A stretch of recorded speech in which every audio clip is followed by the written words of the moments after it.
समंदर की पाताल तक तो शायद कोई पहुंच गया हो, लेकिन माँ के प्यार का किनारा आज तक किसी को नहीं मिला। माँ जब बोलती है तो उसके लहजे में जिब्रील बोलता है। माँ जब मुस्कुराती है तो लगता है जन्नत की सारी गलियां खिल उठी।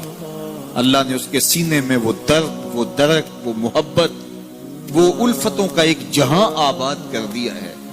माँ तो फिर माँ ही होती है। उसके सीने में रखा हुआ प्यार तो एक अजीब कायनात है।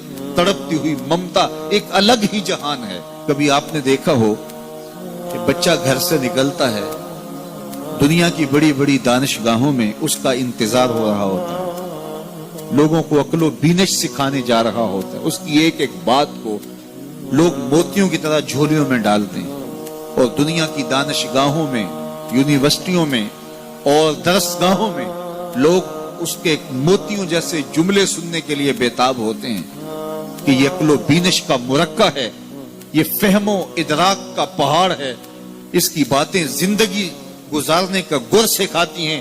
तो लोग सीखने के लिए जमा होते हैं। लेकिन वो शख्स जब घर से निकलता है तो माँ कितने भोले अंदाज में कहती है, पुत्र जरा सड़क ध्यान से अबूर करना। जो दुनिया को अक्लो बीनिश का सबक सिखाने जा रहा है, उसको ये भी नहीं पता कि सड़क कैसे अबूर करनी है। लेकिन माँ के प्यार का रूप है, ये माँ की मोहब्बत का तेवर है, ये उसकी उल्फत के रंग हैं।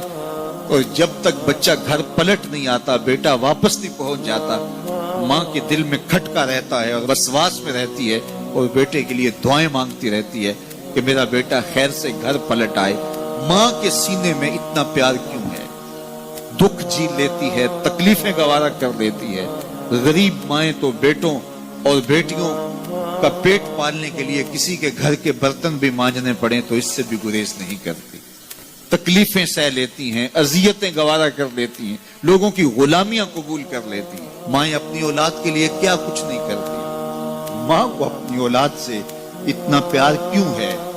एक ही जवाब है, इसलिए कि माँ ने औलाद को जन्म दिया है। मेरे जुमले को दिल के कानों से सुनना।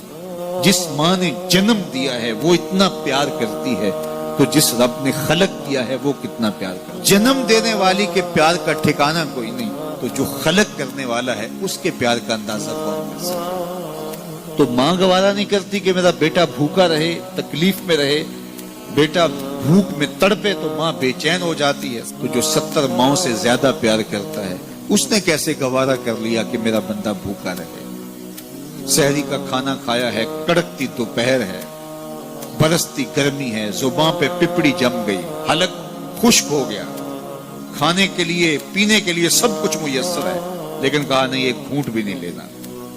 वुजू करते भी एहतियात करना है, हलक से नीचे कोई कतरा उतर ना जाए, कुछ खाना भी नहीं। 70 माओं से ज्यादा प्यार करने वाले रब ने ये कैसे गवारा कर?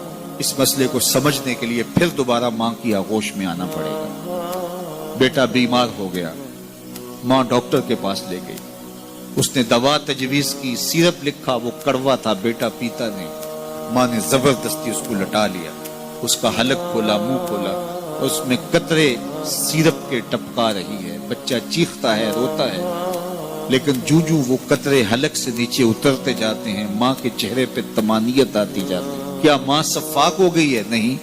माँ की ममता छिन गई? नहीं। वो जो बेटे की आंख में आंसू नहीं देख सकती थी, वो तड़पते हुए बच्चे को देख के मुतमईन क्यों है? क्या माँ की ममता रुखसत होगी? जवाब नहीं। तो फिर क्यों माँ इतनी खुश है? कहा बेटा नहीं जानता, माँ जानती है। चंद लम्हों की तकलीफ है, कुछ लहजों की कड़वाहट और तलखी है, लेकिन ये सिरप जब मैदे में उतरेगा तो नतीजा शिफा की सूरत में बरामद होगा। माँ की निगाह इस कड़वे सिरप पे नहीं, माँ की निगाह नतीजे पे है। कहा 70 माओं से ज्यादा प्यार करने वाला रब तुम्हें बहुत प्यार करता है, लेकिन भूख और प्यास इसलिए गवारा करवाई जा रही है, लअल्लकुम तत्तकून, इसका नतीजा तकवे की सूरत में बराबर। तुम्हें इत्तिका की दौलत मिलेगी, तुम तकवे का नूर पालोगे। इसलिए महीना एक मौका है, एक फुर्सत है। हम इस फुर्सत को गनीमत जाने और अपने नफ्स को काबू में करें। रोजा हमें बहुत कुछ सिखाता है, इससे वो सब कुछ सीखें और अपने मन को संवारने की कोशिश करें। तो जब हम तकवे की दौलत पालेंगे तो रोजे का मकसूद हासिल हो जाएगा।